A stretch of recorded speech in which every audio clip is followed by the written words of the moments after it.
Assalamualaikum warahmatullahi wabarakatuh. Apa kabarnya anak ibu?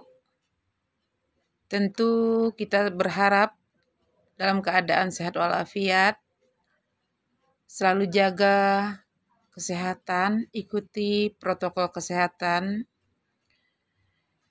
Pada hari yang berbahagia ini, kita kembali belajar tema pada mata pelajaran IPA, yaitu pada perkembangbiakan hewan, masih kelanjutan yang kemarin.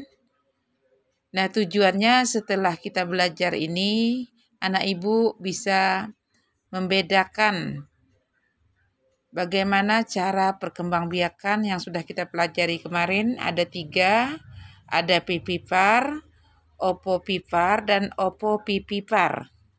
Nah, di mana secara umum pipipar itu salah satu ciri-ciri pipipar adalah perkembangbiakannya dengan cara melahirkan. Nah, itu salah satu ciri-ciri pipipar, perkembangbiak dengan cara melahirkan, dan juga hewan ini biasanya menyusui, atau disebut dengan mamalia. Kemudian embrionya atau cabang daripada anaknya tumbuh di dalam tubuh atau rahim induk betina. Nah, biasanya pipipar ini embrionya atau cabang bayinya lebih aman. Mengapa lebih aman? Karena dijaga dengan utuh, dijaga dengan baik oleh induk betina karena terdapat di dalam tubuh induknya. Jadi itu salah satu atau diantaranya adalah ciri-ciri pipipar, yaitu perkembangbiakan dengan cara melahirkan. Nah, ada sebagian hewan yang cara melahirkan, tentu kita lihat ada sapi, kucing, kerbau, bahkan paus juga, banyak. Dapat kalian nanti dicari lagi mana hewan-hewan yang termasuk kepada pipipar atau hewan yang berkembang biak dengan cara melahirkan. Selanjutnya lagi ada perkembangan biakan hewan yang kedua, yaitu opipar. Nah, di mana perkembangbiakan opipar ini? Perkembangbiakannya dengan cara bertelur. Nah, umumnya semua unggas atau jenis burung, angsa, dan lain sebagainya itu tergolong kepada opipar. Nah, sebagian ikan juga ada yang berkembang biak dengan ovipar atau dengan cara bertelur. Nah, ini biasanya ada sedikit kelemahan dibanding dengan pipipar tadi, yang mana kalau ovipar atau perkembangbiakan dengan cara bertelur, biasanya keselamatan daripada embrio atau cabang daripada bayi hewan itu kurang terjaga dengan aman. Mengapa kita sebut demikian?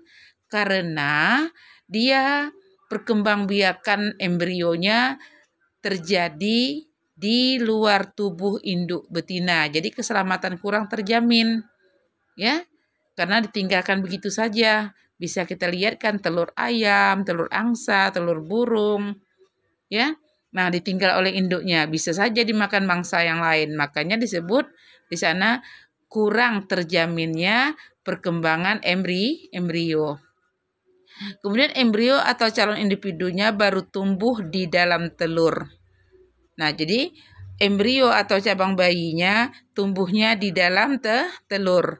Artinya setelah ada telur, nanti dierami atau dibiarkan dengan cara-cara tersendiri, barulah embrio atau cabang daripada hewan itu berkembang di sana. Beda dengan pipipar. Kalau pipipar, embrionya tumbuh di dalam rahim.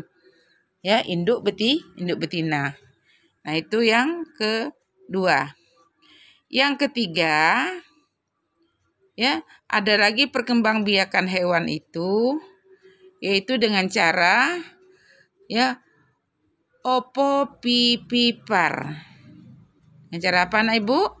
Dengan cara opo pipipar. Ya, jadi apa itu opo pipipar?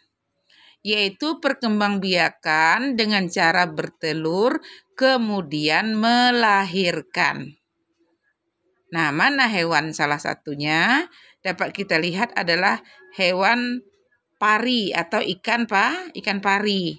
Jadi perkembangbiakan ikan pari itu termasuk kepada opopipipar, yaitu perkembangbiakan dengan cara bertelur kemudian baru melahirkan. Ya, embrionya atau cabang bayinya tumbuhnya di dalam telur, kemudian disimpan di dalam tubuh induk. Setelah menetas, individu barunya dikeluarkan dari tubuh induk dengan cara melahirkan. Nah, jadi embrionya tumbuh di dalam telur, kemudian disimpan dalam tubuh, kemudian dia menetas. Nah, setelah menetas, barulah lahir cabang bayinya atau individu barunya atau embrionya dikeluarkan dari tubuh induknya dengan cara melahirkan. Jadi ini juga hampir terjamin karena di samping telur, kemudian telur masuk dalam tubuhnya, kemudian dalam tubuh ya terjadinya proses pematangan individu baru, kemudian barulah lahir. Nah, jadi setelah ini anak ibu ada anak ibu lihat di situ. Nah, di sini pada halaman 38 yang punya buku ada di situ tugas ya. Tugasnya ini perhatikan hewan-hewan berikut ya. Kelompokkan hewan-hewan berikut berdasarkan cara perkembangbiakannya. Nah, di situ ada lumba-lumba, ada hiu, ada alamander atau katak ya. Ada penguin, ada sapi, ada kura-kura, ada ikan pari, ada bebek, ada kelelawar.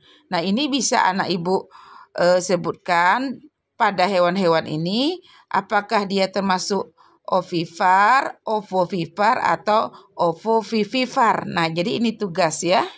Ini adalah tugas dikerjakan di dalam buku latihan. Dikumpulkannya nanti setelah tema 1 habis ya. Insya Allah tidak lama lagi tema 1 kita akan berakhir. Ketika masuk tema kedua nanti ibu minta dikumpul diantar ke sekolah. Ya, jadi bukan dikirim, bukan diapakan. Yang jelas ibu harapkan pada anak ibu, apapun yang ibu kirim itu, apapun yang ibu perintahkan dikerjakan setiap harinya. Jangan banyak bermain. Kita sekarang ini bukan libur, tetapi kita sekolah. Belajarnya di rumah dengan cara sistem daring. Nah, sekian yang dapat ibu sampaikan. Semoga jadi perhatian, bisa dipahami anak ibu. Wassalamualaikum warahmatullahi wabarakatuh.